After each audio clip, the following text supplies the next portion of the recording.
Oli ku BBS terefayina ey'obwakabaka bwa Buganda nkwaniriza ate mu kaseera kano mu ngeri ey'enjawulo. Omuzukulu wa Mugema Katumba Gerald nze nkubuuzaako mu kaseera kano kennyini ate tugenda kutwala butereevu wali mu bitundu eby'emagere nga omubaka wa Kyaddondo East Robert Kyagulanyi Ssentamu amanyiddwa nga Bobi Wine ayogerako eri bannamawulire. Lukuŋŋaana lwa bannamawulire lwasookedde ddala okuba nga ate atuuza okuva lwe yadda mu ggwanga erya Uganda ng'ava mu ggwanga erya America gye yali yagenda okufuna obujjanjabi olw'ebyo ebyamutuukako bwe yali ng'akwatiddwa ali mu bitundu eby'e Arua. Mu kiseera kino njagala tugende ate tuwulire ebigenda okwogerwa omubaka Robert Kyagulanyi ali mu maka ge wali e Magere wano mu Kampala.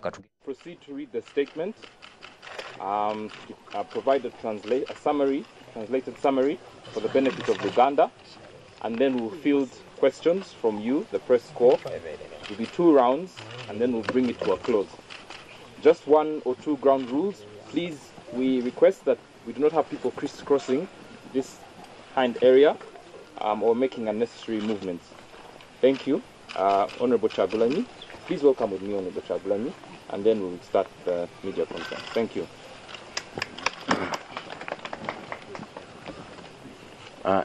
Thank you, ladies and gentlemen. First and foremost, allow me to convey my apologies for being late. We agreed to have this presser beginning 10 o'clock, but for the minutes that we went beyond, please take our apologies.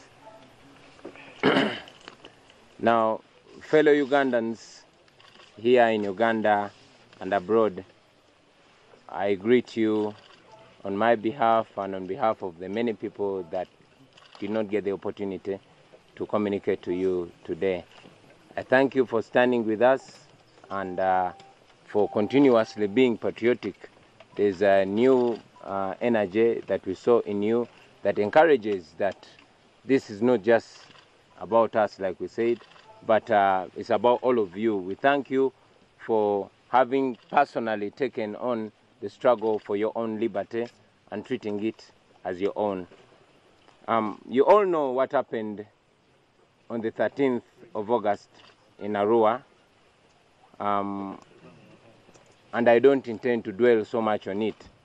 However, you know, what the enemy intended to be for evil, God turned around, and he did made it for good, because it went ahead to open our eyes and our consciousness to the realities that we're dealing with every day, to the problems that we face every day. It made it evident even for somebody who did not see it at first. And yes, it opened the eyes of not only Ugandans, but all peace-loving people across the globe. You realize that the officials from the Ugandan government have always been trying to project a picture that Uganda is a democratic country. And for so long, the rights of people have been abused, people have been brutalized, and many killed, and it has always been conveniently concealed. But I'm glad that that cannot happen anymore. All these atrocities, all the injustices, and all the lies have been exposed to the whole world to see. That goes to you, gentlemen, most importantly, and ladies, of course, of the media. You've been the eyes of Uganda and indeed the eyes of the world. I'm still trying to get to terms with the brutal murder of my comrade Yasin and many others that got killed. I just learned recently that the guy who was shot dead in Gomba was indeed my OB. His name was Serungaya, and we went together in Bukalaji Primary School back in the days when I was still in the village. There were also people who were killed in Mitiana during the peaceful protests against our illegal detention. Our hearts continue to be with their families. And I must also note that on the 27th of August, the day we were bailed out of court, 2 young people who had stood by the roadside to express solidarity with us were knocked dead by police vehicles. Now these are people killed by those who are supposed, in fact those who are paid to protect them. It is sad, and we continue to condemn it in the toughest terms possible.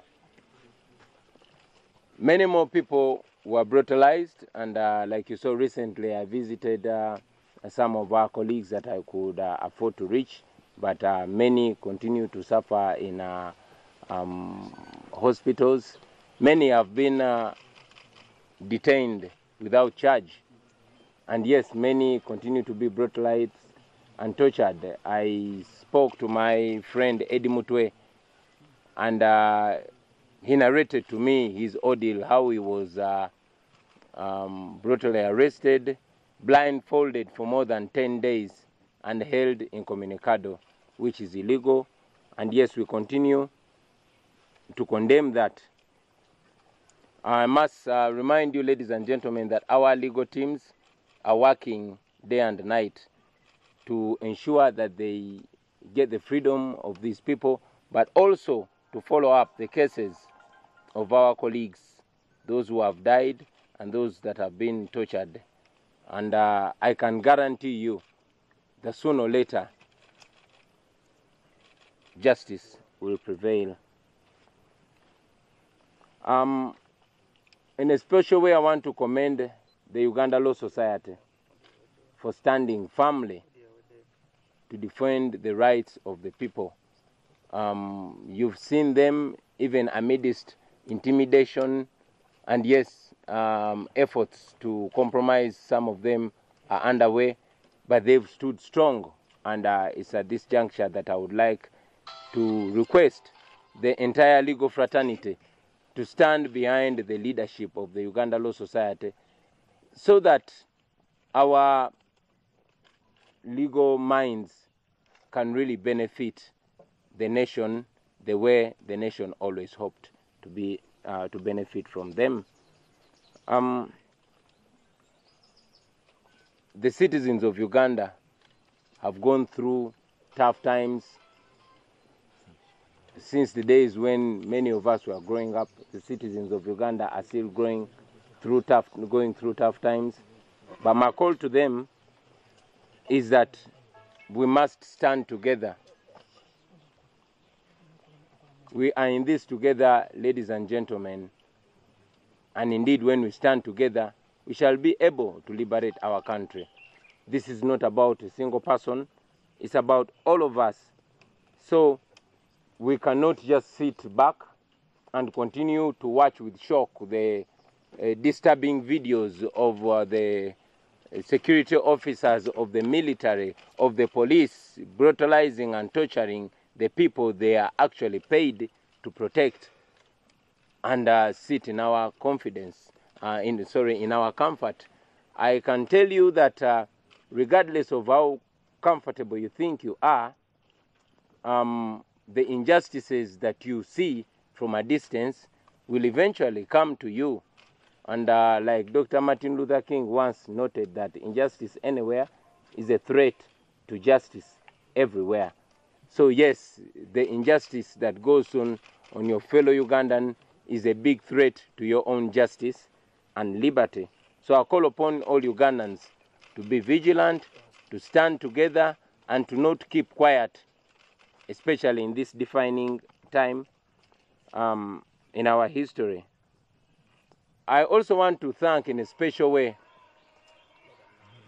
the media fraternity. You, the journalists, the Ugandan journalists, and the international journalists have played a big role. You've been the eyes and ears of our country. Many of you know that maybe if I tried to communicate or raise my voice or represent the people that go through the same plight as I do, I probably wouldn't be able. But you make it much more possible and easy for us to raise our voice. And I must say, I commend you.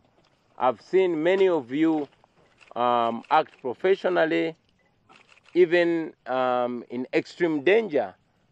I was so humbled by a journalist I saw trying to save the life of a guy whose name I learned was Sweet Pepsi, who was brutalized by the army that was putting on a national uniform with our national flag, which is supposed to be an emblem of honor. But this journalist came and did what continues to challenge me. So, gentlemen, ladies, I want to thank you on my behalf and on behalf of all my comrades in the struggle. We've seen journalists being brutalized, being beaten by security forces in broad daylight. I want to tell you, brothers and sisters, that we are together in this. And yes, I will remind you that one of our core objectives is to restore media freedom so that you can practice your call in an atmosphere where you don't have to fear for your life, where you don't have to be beaten for being a journalist. I'm sure that is not what you envisioned when you went to School of Journalism. You want to be able to tell the story without fear. So we are standing together, ladies and gentlemen, and I can tell you that for as sure as God exists, we shall overcome. I must also note that we have very many professional and patriotic ladies and gentlemen in the security forces. I have interacted with so many of them from the top to the lowest levels, and many of them have intimated to me that they are frustrated by the way the system operates. They don't want to continuously be a shame to the uniform they put on. They put on our uniform, they wear our badge, and they want it to be a national badge of honor, not a badge of criticism. So much as many of them are being pushed to brutalize the innocent citizens, much as many of them are continuously forced to do what they don't believe in, I want to commend those ones that continue to stand by the values that they were trained with.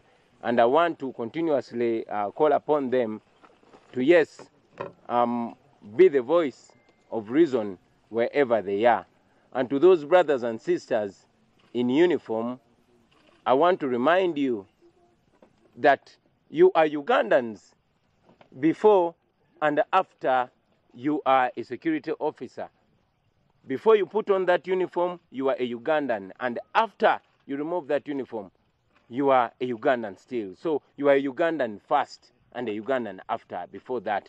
Do not take illegal, positions in defense of the regime. You're supposed to stand with the citizens of Uganda. You swore to protect and defend the citizens of Uganda. So please stand at the right side, stand on the right side of history. And I also challenge you to go through history and see the people that behaved the way you behave. And fast forward, you'll see what I'm trying to mean. So please do not be forces of fear. Don't be forces of terror. Be forces of friendship. Be Ugandan because you swore to be Ugandan. I see some members of the international community, some members of the international press. We welcome you in a special way, and we thank you for being part of the Ugandan story right from independence. It has not just started now. It started a long time ago, and yes, it will continue. But one thing that you have done, and we request you to continue doing for us, is not to take your eyes off us. We don't want to be crying in the dark. We don't want to be suffering in the dark. All we need from you is to tell our story, to make sure that the world sees what is going on in Uganda. As I said in the beginning, that the regime here has been able to commit so many atrocities against the innocent citizens. And yes, it has been smart enough to come off as a democratic regime until recently. So the more you keep your eyes on us, the more you keep your cameras on us, is the more this regime is going to be exposed, whether it is good or bad. So please project our good, and yes, project the challenges that we have.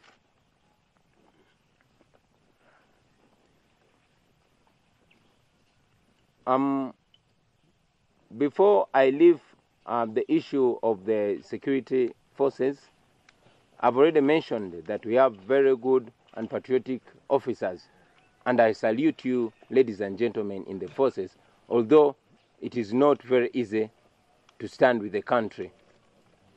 But allow me, for those who are professional, and yes, for those that are continuously used to brutalize the Ugandans and step on their freedoms, I want to repeat our message to you.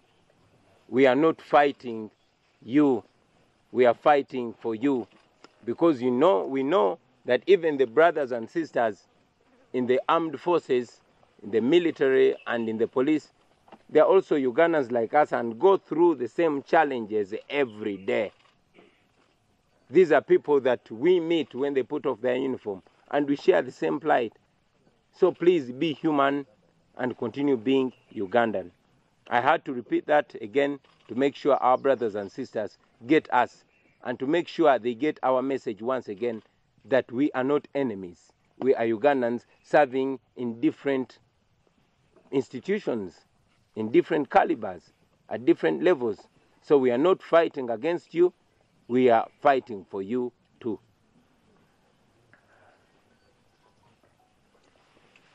Now, to President Museveni.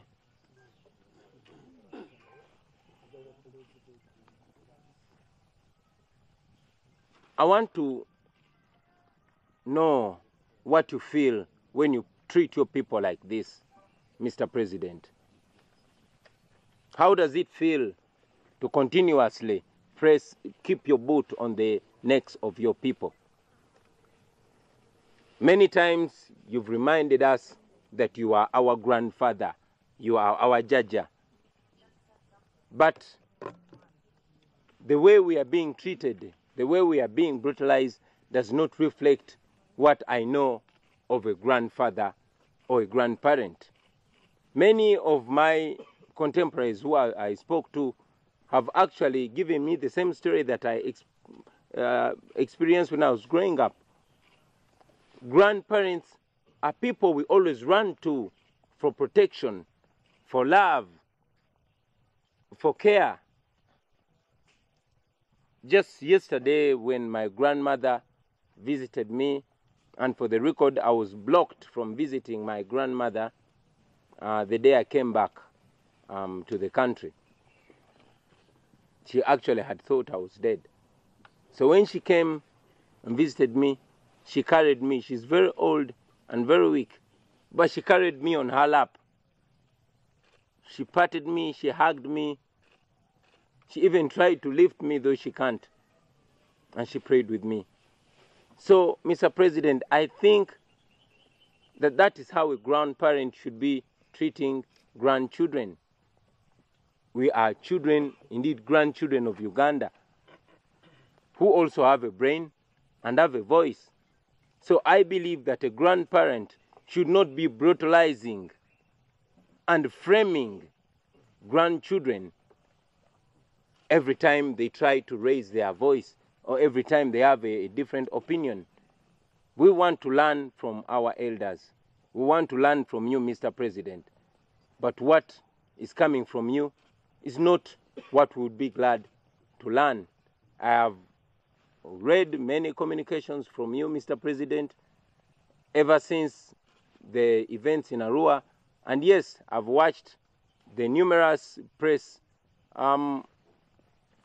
briefings that you've given the nation. And I must say I was very disappointed to know that the security agents, the soldiers that brutalized that tortured us, me and other legislators, and yes, other innocent Ugandans, and yes, the same people, the same soldiers that murdered innocent Ugandans, including my brother Yasin Kauma. The soldiers, I expected you to call to order.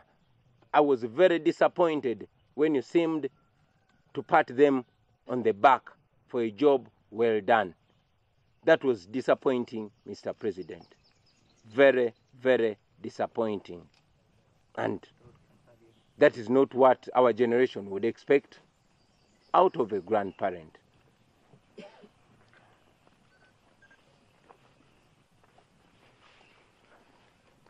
I must also note that the day I came back, Entebbe Airport was seemingly under siege.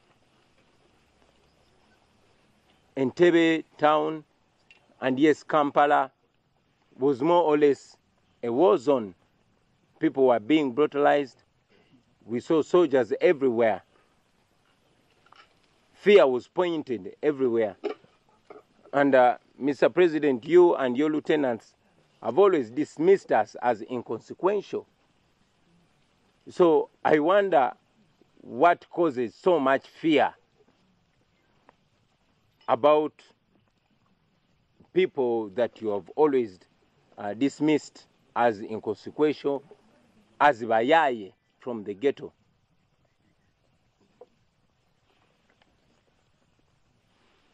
I also want to call upon the president of the country to stick by his words, to be true to his words, the words that we read, the words that we are so proud of when we were growing up. To be a statesman and not a politician.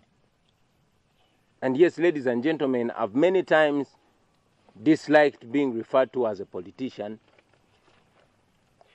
because according to the way things are in Uganda, a politician is literally a person that cares only for the next general election. But a statesman cares for the next general, a statesman cares for the next generation. So, Mr. President, we ask you to be a statesman and not a politician. And I want you to remember that just like us, there was a time when you were not in power.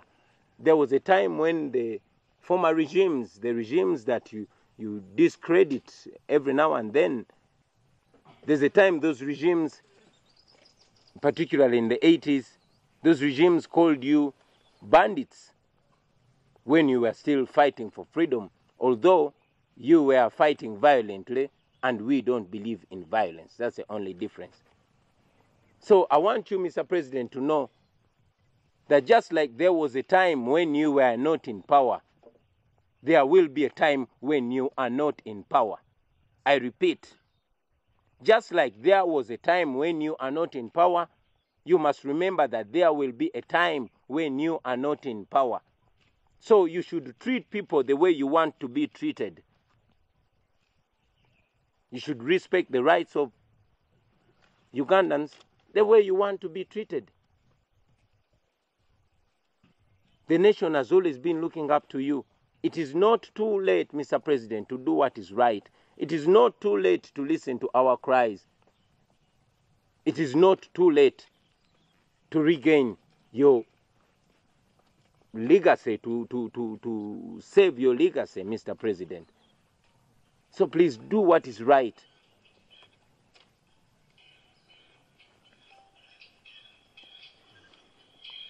I want to close my communication to the President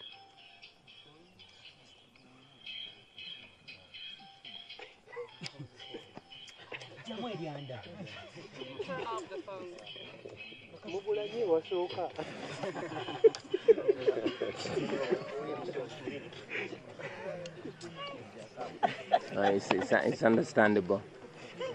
I want to conclude my message, my brief message to the President, by reminding him, I know our President is a great reader.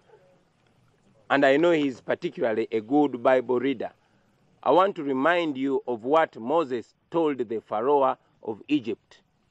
He said, "Let my people go." So it is up to you to remain stiff-necked, with a stiff neck, or to yield to the humble call, and indeed the desperate call of all Ugandans, to let them free, to let them go. It is not impossible, and it is not too late.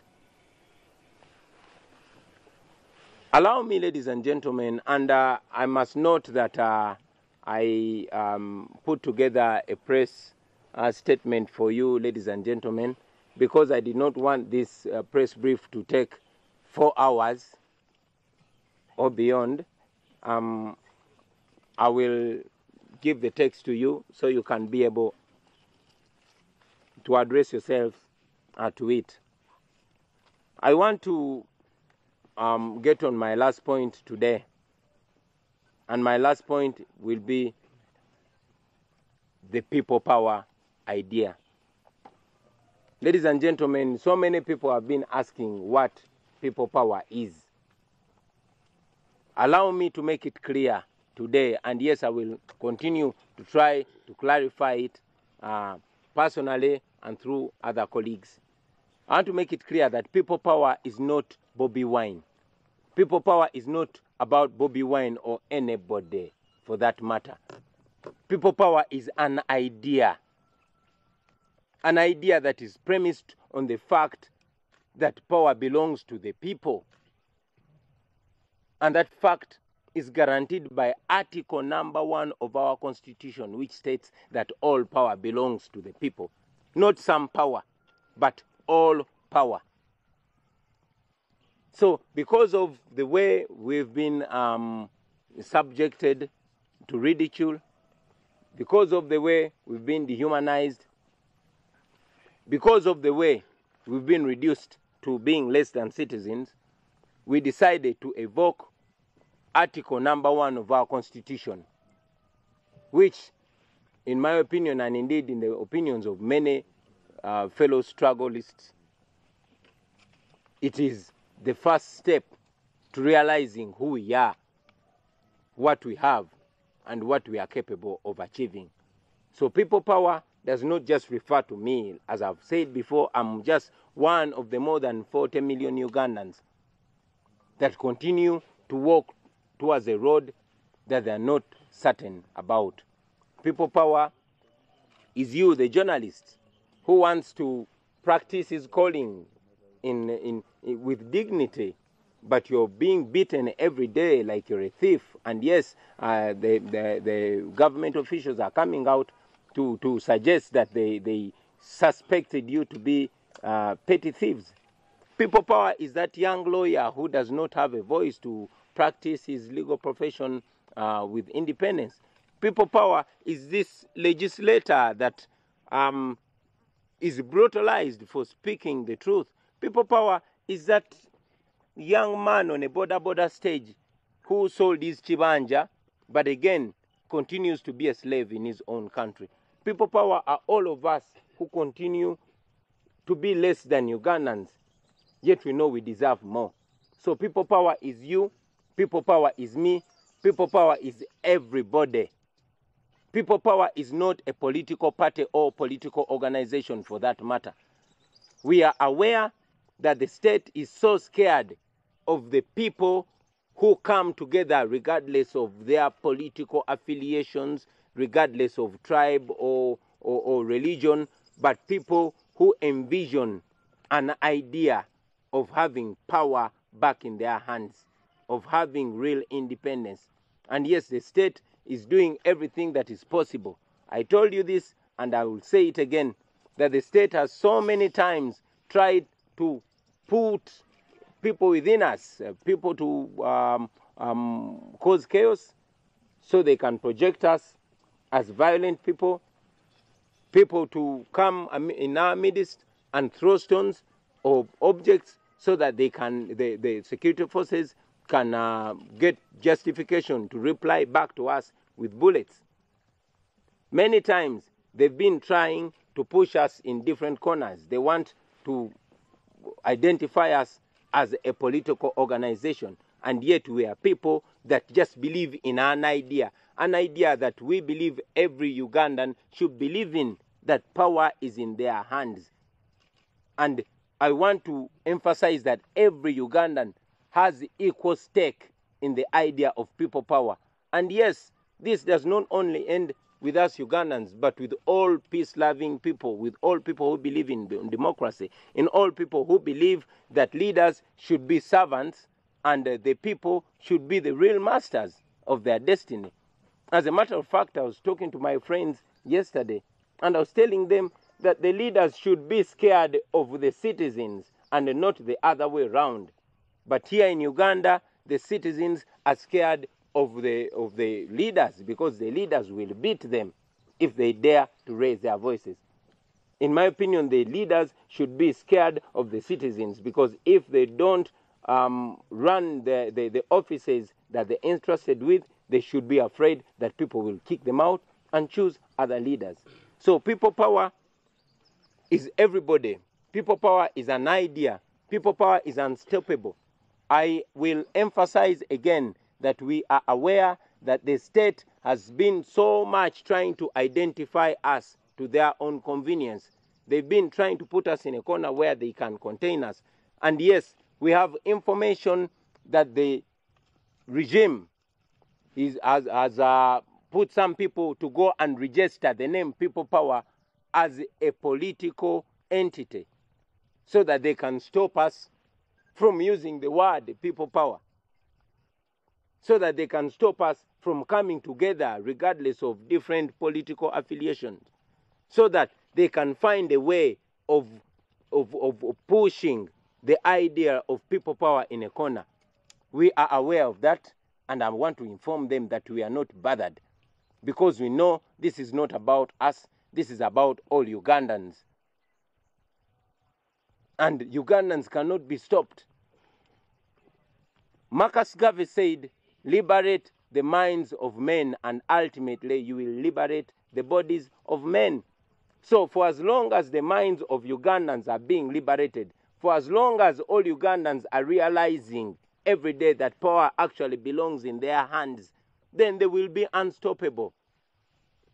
We are continuously engaging with our brothers from across the divide, our brothers from the FDC, our brothers from the NRM, our brothers from the Democratic Party, from JEMA, from SDP, and yes, from other political affiliations, because we know that this is not about any particular political party.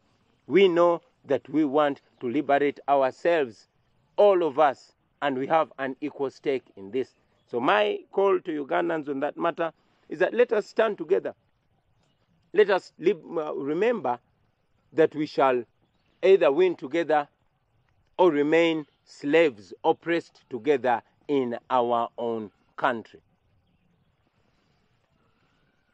Like I said, I don't want to talk for 4 hours since we have a few questions, and I also plan to briefly translate.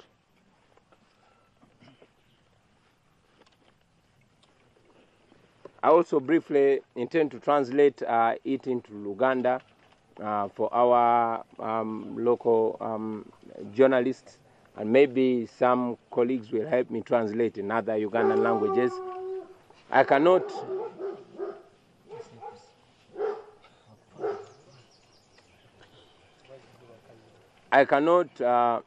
forget to mention how heartbroken I was and continue to be over the brutal murder of our brother and colleague, Mohamed Chirumira.